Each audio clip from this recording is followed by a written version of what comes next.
Distribuição Europa Filmes do Brasil. Versão brasileira Lip Sync, São Paulo. História das religiões.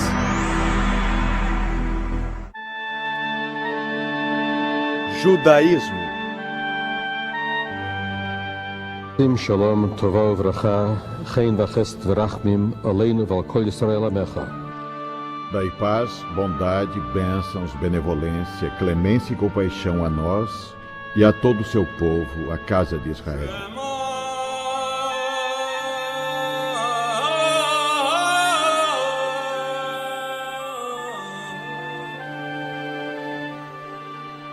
Quando falamos de judaísmo e de judeus, primeiro temos um problema de definição. O judaísmo é muito mais abrangente que uma religião. Já se disse que o judaísmo é mais bem descrito como uma civilização. Claro que os judeus têm uma teologia e uma concepção única de Deus, mas este é só o primeiro passo.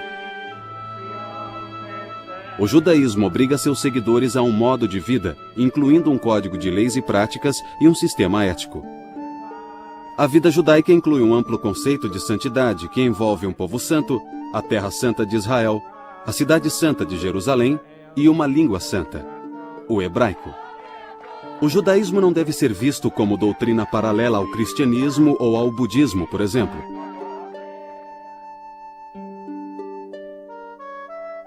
Em grande parte de sua história, o judaísmo foi um sistema amplo de teologia, leis, ética e costumes, tudo para um povo especial, com um idioma especial e uma querida terra natal. Porém, no mundo moderno, definir o que é ser judeu é particularmente complicado.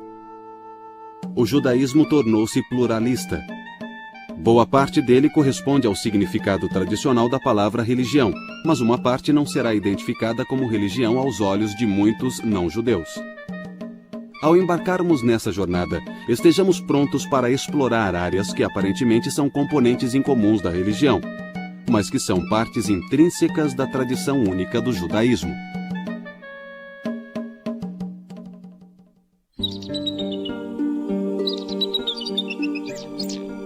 A história judaica começou quando o patriarca Abraão, vivendo num lugar hoje chamado de Iraque, recebeu um chamado divino que está descrito na Bíblia.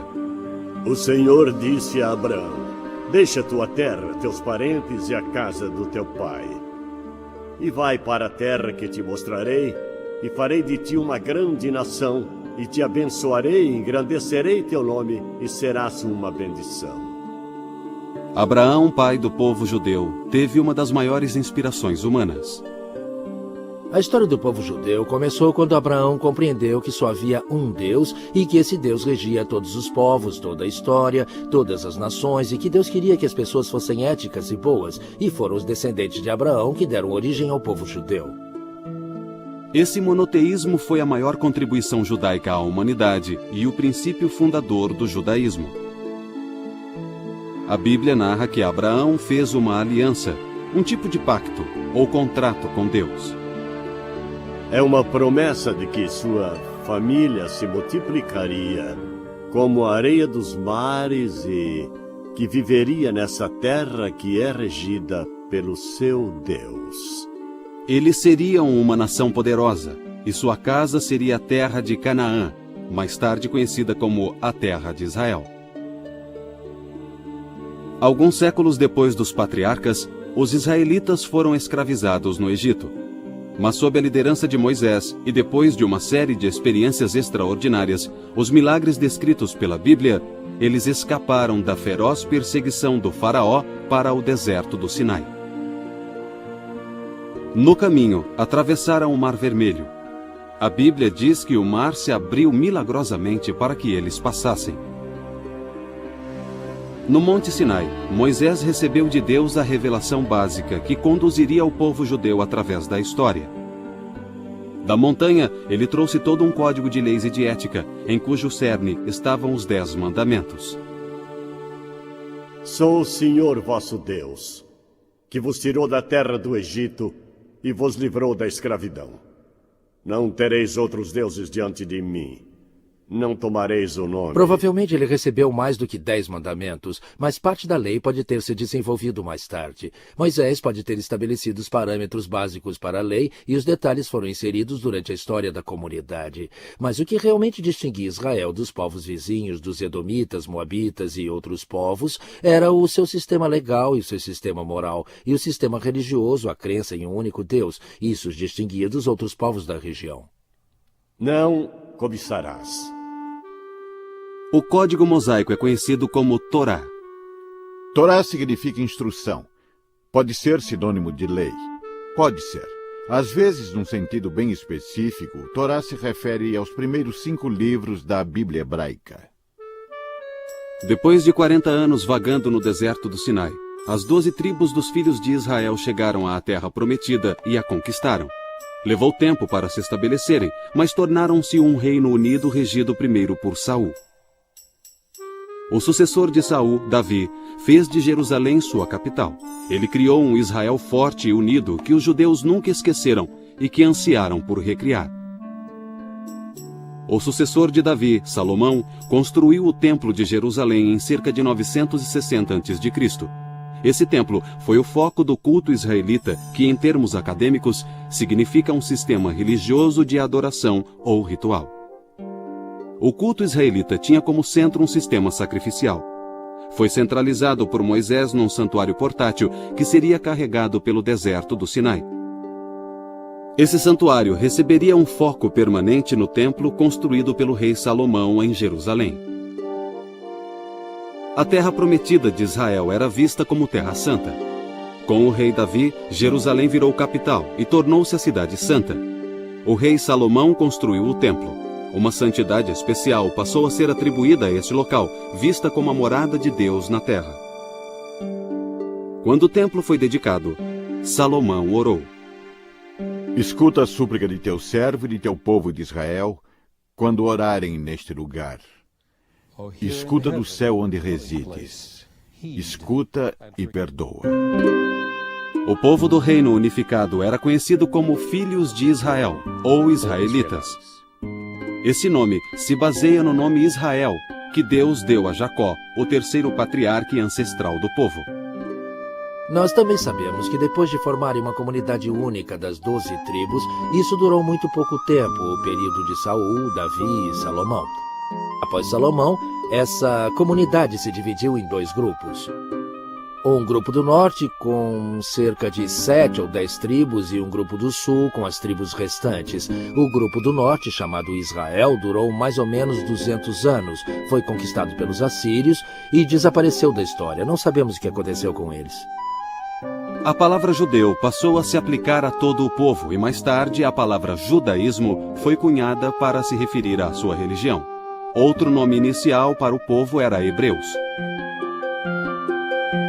Quando Israel caiu, o reino de Judá se manteve independente por mais de um século, até 586 a.C., quando Judá foi tomada pelos babilônios. O templo foi destruído. A elite de Judá foi exilada na Babilônia. Eles conseguiram preservar sua identidade, mas seus salmos registram sua angústia.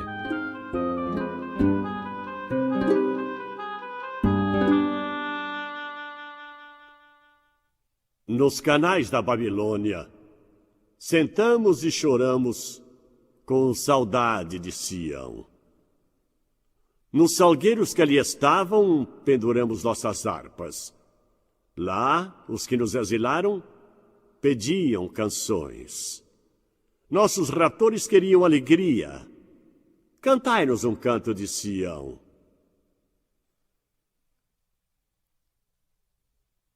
Como poderíamos cantar um canto do Senhor numa terra estrangeira?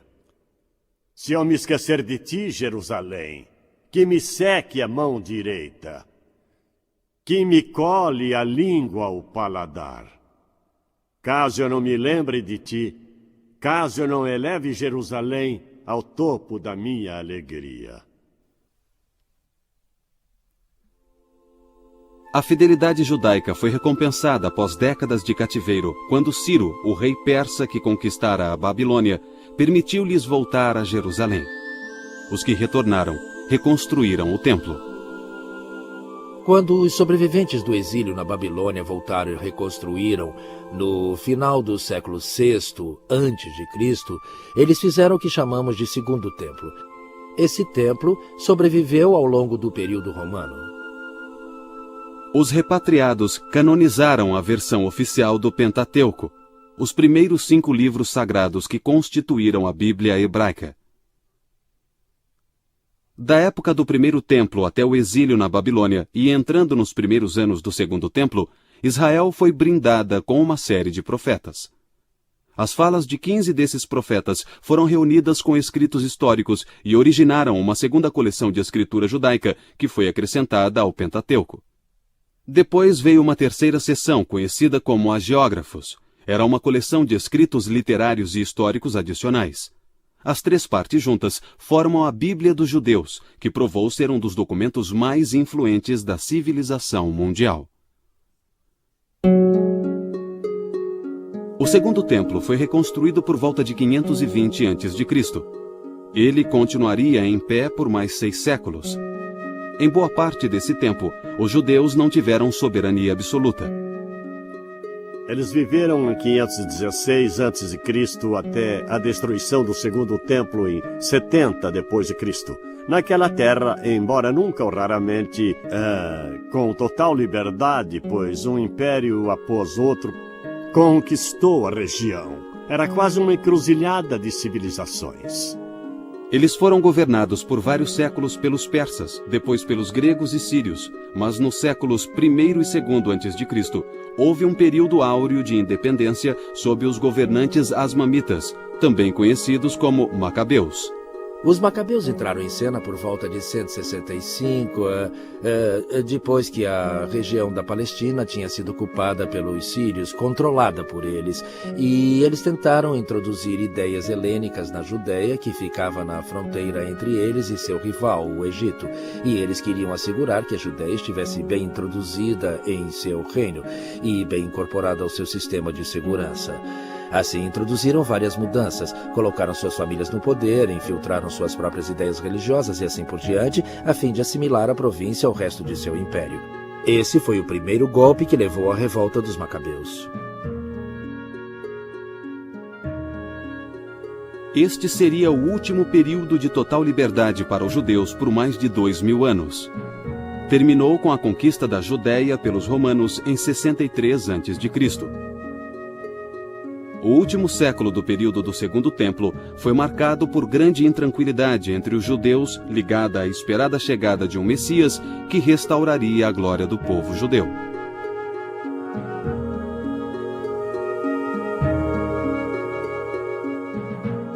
A maior crise do judaísmo deu-se em 70 d.C. Os judeus da Palestina se rebelaram contra o governo romano. Depois de 4 anos de guerras, incluindo o cerco de Jerusalém, a rebelião foi reprimida. Jerusalém e seu templo foram destruídos. Isso marcou o final da independência judaica. Os romanos deportaram levas de judeus de sua terra, dando início ao que os judeus chamaram de seu exílio, que duraria quase 19 séculos.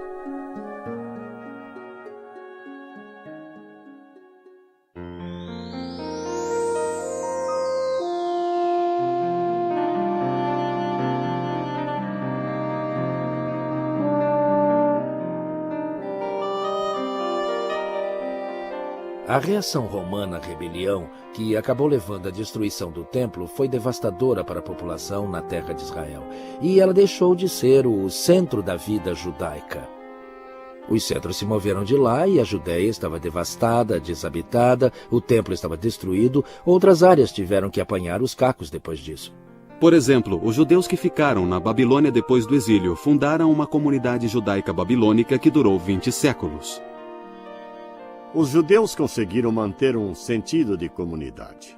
Em Sura, em Pumpadita, na Babilônia, em Alexandria, no Egito, em Roma, na Grécia, havia comunidades judaicas que se colocavam à parte da comunidade maior para que pudessem viver segundo suas leis e seguir suas próprias tradições. Em vez do templo, o cerne do judaísmo passou a ser a sinagoga. Durante séculos, os judeus visitaram o Templo de Jerusalém sempre que possível, em uma das festas de peregrinação: Páscoa, Pentecostes e Tabernáculo. Mas isso se tornou cada vez mais difícil com a extensão da diáspora judaica. Era necessário um local para a devoção comunitária. Com isso surgiram as sinagogas. A sinagoga era um conceito revolucionário numa época em que os templos pagãos eram tidos como a moradia física das divindades, em que a veneração se expressava através do sacrifício e em que os santuários só eram acessíveis à casta dos sacerdotes. Além da lei ditada a Moisés no Sinai, Deus teria dado a Moisés outras instruções orais. Elas foram transmitidas oralmente de uma geração à outra e continuamente expandidas, de modo que no século I depois de Cristo, essa tradição oral atingira enormes proporções. Um dos mais antigos escritos rabínicos que temos é a Mishnah. Provavelmente foi editada entre 200 e 250 depois de Cristo. Foi a primeira tentativa de explicar como utilizar a Bíblia, suas leis e regras na vida cotidiana no mundo romano. A compilação seguinte mais importante foi o Talmud. O Talmud ganhou a forma que hoje conhecemos por volta de 550 ou 600 depois de Cristo, cerca de 400 anos depois da Mishnah. É uma série de discussões, casos, precedentes de como interpretar e aplicar o entendimento da Mishnah sobre a lei bíblica a novas situações. O Talmud é uma obra enorme, com cerca de 3 milhões de palavras. É uma biblioteca completa, contendo um código vasto e detalhado que cobre toda a gama da vida civil e religiosa. Também contém assuntos mais leves, incluindo anedotas e lendas. Não parece ter implicações religiosas, mas sim implicações jurídicas. Isso não tem nada a ver com religião. Tem sim, pois significa que as relações entre as pessoas não serão baseadas no poder do mais forte sobre o mais fraco. Ao invés disso, serão baseadas num princípio do que é certo ou errado, conforme enunciado no resto da Bíblia. Tudo englobado, de modo geral, no não roubarás. Se não é seu, não pegue. Foi através da Torá, do Talmud e do nosso livro de orações que a comunidade judaica, onde quer que tenha existido, conseguiu se manter enquanto comunidade.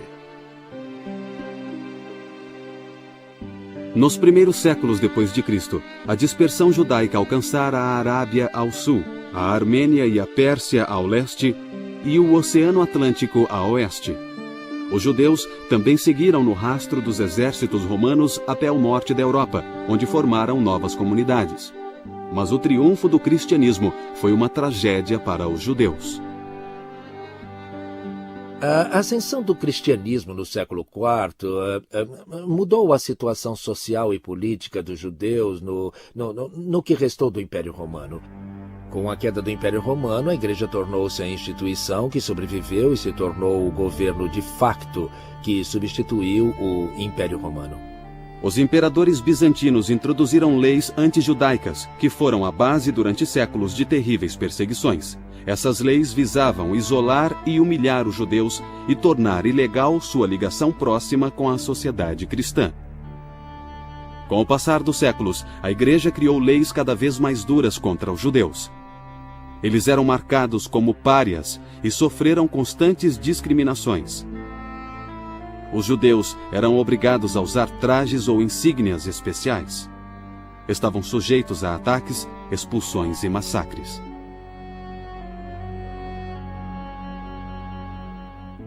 Sob tais circunstâncias, não espanta que os judeus confinados em seus próprios guetos tenham se tornado bastante introspectivos e imersos em sua própria cultura. Mas houve exceções em algumas épocas e lugares. Os judeus também participaram do Renascimento italiano com contribuições na ciência, literatura, filosofia, música e até na dança. Porém, de modo geral, a perseguição continuou.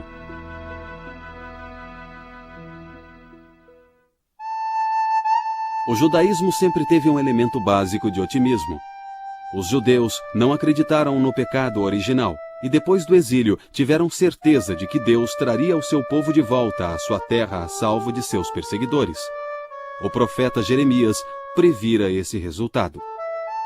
Eu mesmo reunirei o meu rebanho disperso em todas as terras para onde os levaram, e os trarei de volta ao aprisco, e eles darão frutos e se multiplicarão.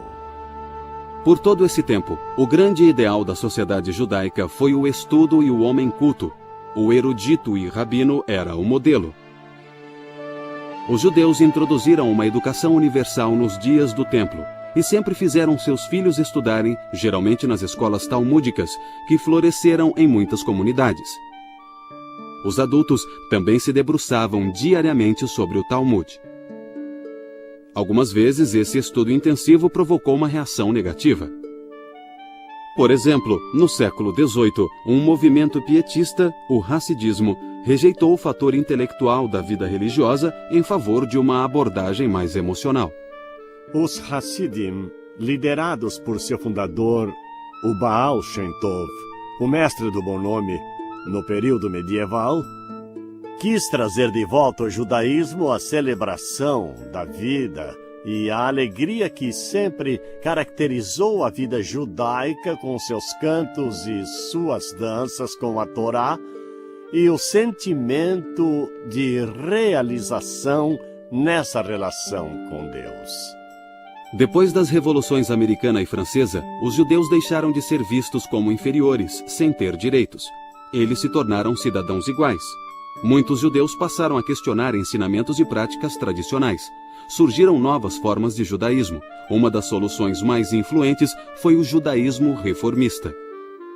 A reforma se deu no início do século XIX e, sob o impacto da interpretação bíblica moderna, determinou que eles não mais acreditassem que Deus dera a Torá completa e acabada no Sinai, mas que ela fora escrita por muitos homens ao longo dos séculos. Portanto, ela não foi dada por Deus, mas inspirada por ele. O judaísmo rabínico tradicional passou a ser chamado de ortodoxo para distingui-lo do judaísmo reformista. Embora os judeus sempre soubessem no que acreditavam, eles levaram milhares de anos para organizar sua teologia e credo de modo sistemático. Ao contrário do cristianismo, o judaísmo nunca teve um dogma oficial estipulado pelas autoridades. É verdade que a Bíblia está cheia de enunciados fundamentais do credo judaico, mas eles estão dispersos. A frase mais crucial aparece no Deuteronômio. Shema Yisrael, Hashem Elokeinu, Hashem Echad. Escuta, ó Israel, o Senhor nosso Deus. O Senhor é um só. Essa frase afirma o monoteísmo e também a submissão do povo a um só Deus.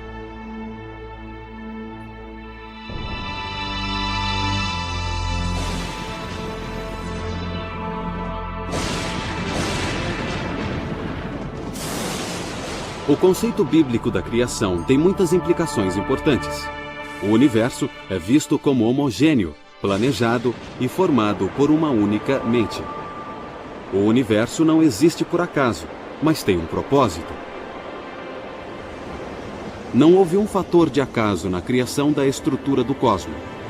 Cada detalhe foi divinamente planejado. Deus não se aposentou após a criação, mas continua envolvido em todos os assuntos do universo, emergindo como o Deus da história. A providência divina continuamente assegura a existência do mundo que ele poderia destruir do mesmo modo como o criou. O ser humano feito à imagem de Deus é o ápice e o propósito da criação. Deus, uma imagem? Deus não tem nenhuma imagem.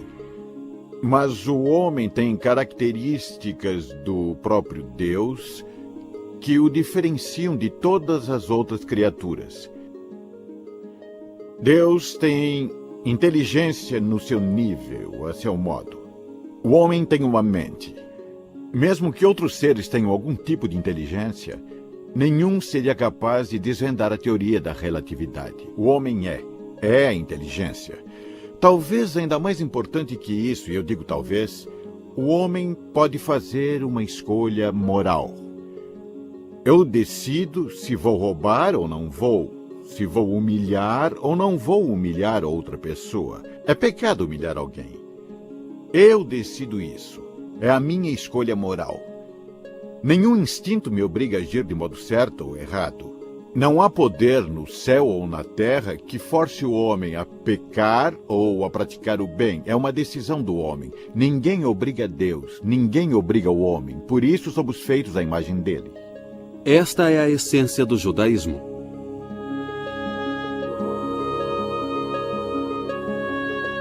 Os judeus antigos acreditavam que se seguissem a lei mosaica, estariam fazendo a vontade de Deus, e que Deus estaria ao seu lado.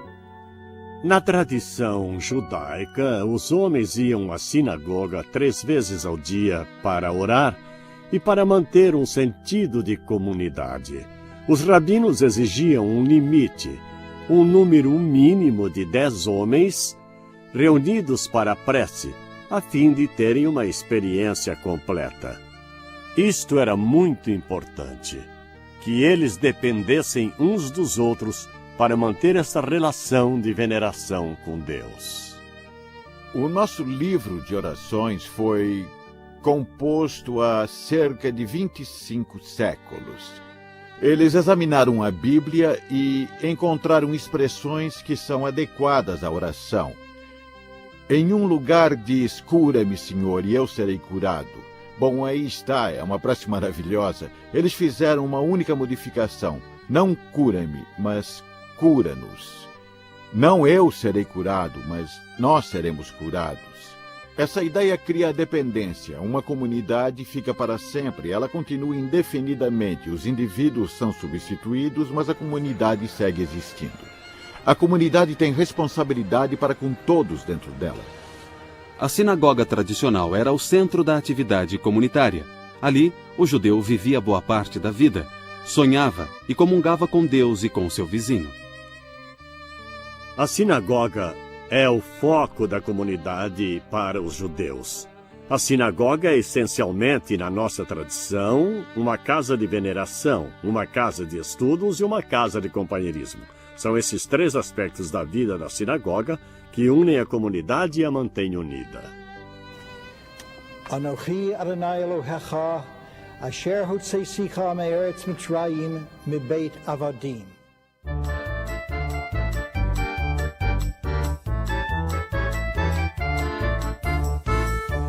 A vida judaica sempre girou em torno de 2 centros, a sinagoga e a casa. A casa é de fato o santuário de Israel, e mesmo depois da destruição do templo com o surgimento das sinagogas, ainda era em casa que se observava o sabá, os feriados, e havia a riqueza da tradição que fazia a família seguir aquilo que era sagrado e precioso em suas vidas. Diretrizes para a relação entre pais e filhos são bem desenvolvidas na literatura judaica. Os filhos são vistos como uma extensão dos pais, e a família ideal é marcada por um amor mútuo e ilimitado e responsabilidades mútuas. Os filhos aprendem a respeitar e honrar os pais. Os filhos também são valorizados na vida judaica, e no passado, aquilo que chamamos de infertilidade era visto como uma maldição terrível. Se a esposa não tivesse filhos depois de 10 anos de casada, a lei e os costumes judaicos permitiam a bigamia a fim de gerar filhos.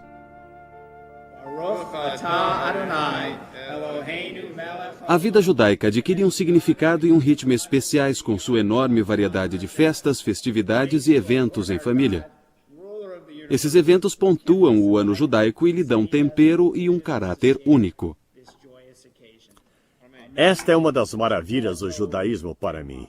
Ele celebra a vida dos nossos feriados e das nossas atividades diárias. Mas se me perguntarem qual é o feriado mais importante que celebramos, eu diria o Sabá.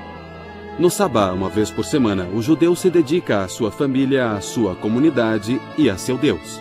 Nesse dia, você se afasta das preocupações e tarefas que o afligem durante os 6 dias da semana. É uma ocasião em que a família se reúne. Há uma refeição especial na sexta-feira à noite. A família relaxa ao redor da mesa de jantar e canta canções de sabá. Depois vai à sinagoga ou ao templo para o serviço religioso com a comunidade. Mas o sabá também é um período para estudar.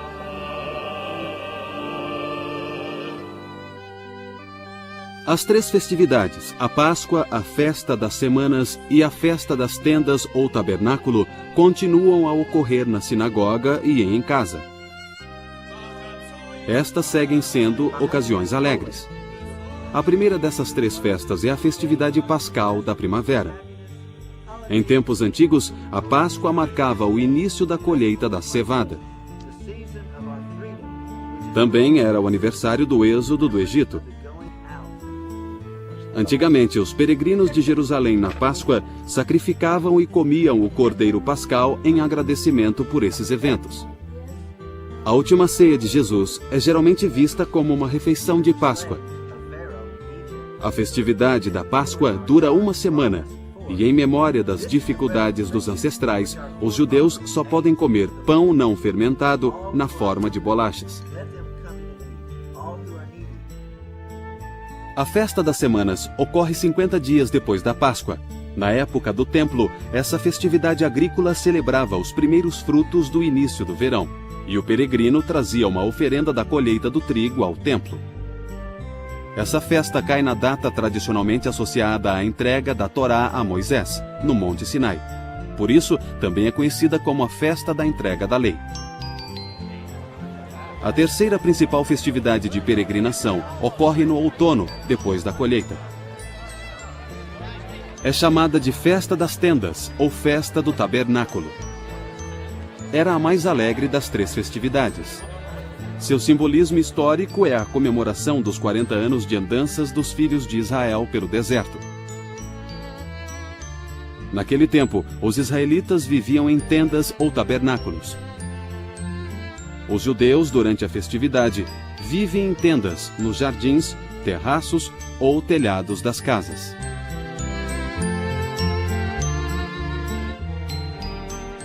Elas são experiências muito alegres. Também existem ocasiões solenes na vida judaica. Os dias mais santificados do ano são Rosh Hashanah, o Ano Novo religioso, e 10 dias depois, Yom Kippur, o Dia do Perdão, na época do outono. E nessas datas o foco não está em casa como nos outros feriados, mas na sinagoga ou no templo, quando os judeus se reúnem para pedir perdão a Deus pelos pecados de ação e omissão do ano anterior, e para tentar começar um ano novo com a ficha limpa. Essas são as principais ocasiões solenes e festividades que celebramos. Mas eu devo acrescentar o Chanukah. Ele é o único feriado que celebramos que não é baseado nas Escrituras. Tornou-se um feriado importante, provavelmente por se dar na mesma época que o Natal, mas é uma ocasião de alegria e celebração baseada numa linda história da primeira vitória pela liberdade religiosa nos registros históricos, encontrada nos apócrifos, nos primeiro e segundo livros dos Macabeus. E celebramos o Purim, uma festa menos importante, pois não se encontra na Torá, mas está nas escrituras hebraicas e comemora a libertação dos judeus da tirania de um déspota. Quando os judeus estavam na Pérsia, eles foram atacados pelo inimigo. A rainha era judia e ela ajudou a salvar o seu povo naquela época. Fazemos uma grande celebração. As crianças se fantasiam, fazem várias brincadeiras também e se divertem muito, elas adoram. A liberdade é um tema que entra em todos os feriados importantes. O anseio de ser livre, de venerar o único Deus e de viver em paz como uma comunidade. O segundo ciclo de ocasiões especiais consiste nos marcos da vida familiar. Esses marcos começam com o casamento, que entre os judeus tem 2 finalidades: procriação e companheirismo. Os casamentos podem ser realizados em qualquer lugar, mas a sinagoga é o local favorito. A cerimônia é feita ao ar livre, se possível, para lembrar a promessa de Deus a Abraão de que sua prole seria tão numerosa quanto as estrelas. Na cerimônia de casamento, um palho é segurado sobre o casal para simbolizar o lar que eles estão fundando. Depois do casamento, o evento seguinte no ciclo familiar é o nascimento de um filho. Deus ordenou a Adão e Eva que crescessem e se multiplicassem, e isso foi visto pelos judeus como o primeiro dos 10 mandamentos. Se a criança for menino, uma cerimônia de circuncisão ocorre uma semana após o nascimento. Os jovens casais judeus de hoje costumam dar uma festa de entrega do nome também para as filhas. Baruch atah Adonai Eloheinu melech haolam asher kiddushanu. Aos 13 anos de idade, um menino judeu é visto como um adulto e se torna responsável por seus atos e observância religiosa. Somente após a Idade Média, esta se tornou uma cerimônia especial. Mas, atualmente, o Bar Mitzvah se tornou um evento essencial no ciclo de vida judaico. No século XX, uma cerimônia paralela foi introduzida para as meninas, aos 12 anos, o Bat Mitzvah.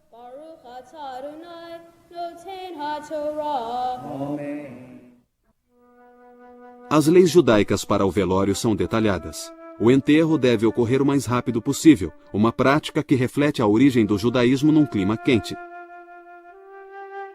Os judeus ortodoxos se opõem à cremação, pois acreditam que ela nega a possibilidade da ressurreição do corpo. Mas a cremação é permitida no judaísmo reformista. A vida sendo tão preciosa, o judaísmo diz que a morte não deve ser precipitada pela eutanásia ou qualquer ação que a antecipe.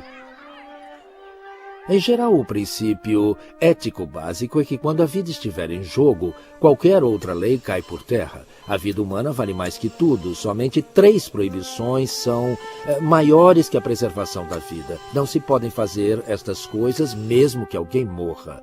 São elas cometer incesto, praticar assassinato ou idolatria. Mas em tudo o mais, a preservação da vida prevalece. Do Código Mosaico, os rabinos derivaram 613 mandamentos para os judeus cumprirem. Como vimos, muitos deles estão ligados à sinagoga e à vida familiar, às festas e aos jejuns. Centenas de mandamentos estão ligados ao ritual do templo e à vida agrícola no Israel antigo, e esses não são usados há quase 2000 anos. Mas outros mandamentos afetam todos os aspectos da vida cotidiana. Os mais óbvios são as regras de alimentação, kosher. Muitos animais são totalmente vetados, incluindo crustáceos e carne de porco. Há regras básicas para o ritual do abate dos animais para assegurar uma morte rápida e humana. Outras regras prescrevem, como extrair o sangue que é visto como sede da vida. Os rabinos também derivaram da Bíblia o veto de comer laticínios junto com carnes.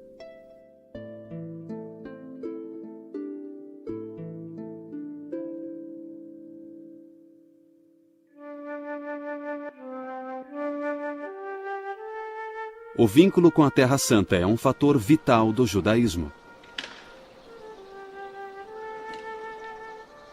Foi estabelecido no início no pacto entre Deus e Abraão. A qualidade religiosa da vida na terra de Israel era vista como superior à de outros lugares. Não só um maior número de mandamentos podia ser cumprido em Israel, e sobretudo em Jerusalém, mas o judeu também se sentia mais perto da presença de Deus. Jerusalém representava o local onde se podia sentir a presença divina. Você podia, entre aspas, ver Deus. Você podia senti-lo ali mais do que em qualquer outro lugar. Ele representava, num sentido, a história judaica. O rei Davi, o rei Salomão, um tempo maravilhoso. Jerusalém sempre foi considerada o centro espiritual e simbólico do povo judeu. Nós saímos de Jerusalém, nós voltaremos para Jerusalém, voltaremos para lá. Certamente o Estado de Israel é uma preocupação primordial dos judeus em todo o mundo. Começando no final do século XIX, quando os judeus foram expulsos da Rússia, da Polônia, da maior parte do leste europeu. A migração de volta à Terra Santa começou de novo com toda a força. E aí veio Hitler e a tragédia do Holocausto. Parte da tragédia é que os judeus, que talvez tenham escapado da tirania nazista, não tinham para onde ir.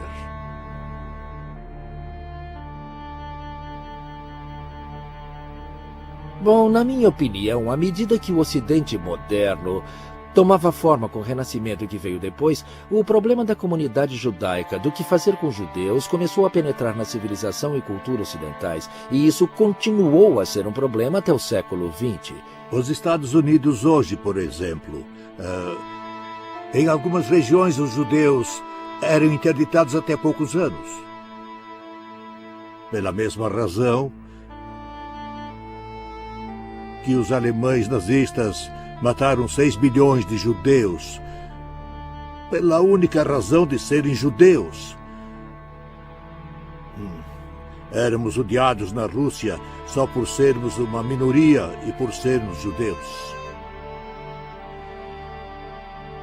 Em 1918, houve pogroms de judeus. Bandos invadiram nossa cidade e mataram, num só dia, mais de 500 pessoas. Buscavam, sobretudo, os homens. Isso foi em 1918, eu já tinha 13 anos. Ainda me lembro dessas atrocidades. Os homens jaziam nas ruas e 2 dias depois nos deram permissão para finalmente enterrá-los adequadamente. O Holocausto foi pior que qualquer outra perseguição já existente, mas teve continuidade com a ideia da segregação, dos guetos, o uso de insígnias especiais para identificar os judeus, restrições à atividade econômica. Nada disso foi original. Tudo isso teve raízes muito cedo no Ocidente. O problema dos judeus estava imbuído no Ocidente e continuou a modelar os eventos por centenas de anos até o nosso século. As igrejas ocidentais se horrorizaram ao perceber que o antissemitismo tradicional entre os cristãos e os estereótipos antissemitas criados ao longo dos anos contribuíram para uma atmosfera em que um holocausto era possível. As igrejas cristãs condenaram todas as formas de antissemitismo e logo se desenvolveu um diálogo entre judeus e cristãos. No século passado, o conceito do retorno a Sião foi transformado pelo movimento político sionista e culminou na criação do Estado de Israel em 1948. É histórico. Nós não tínhamos um país até 1948. Em 1948, finalmente recuperamos o nosso país.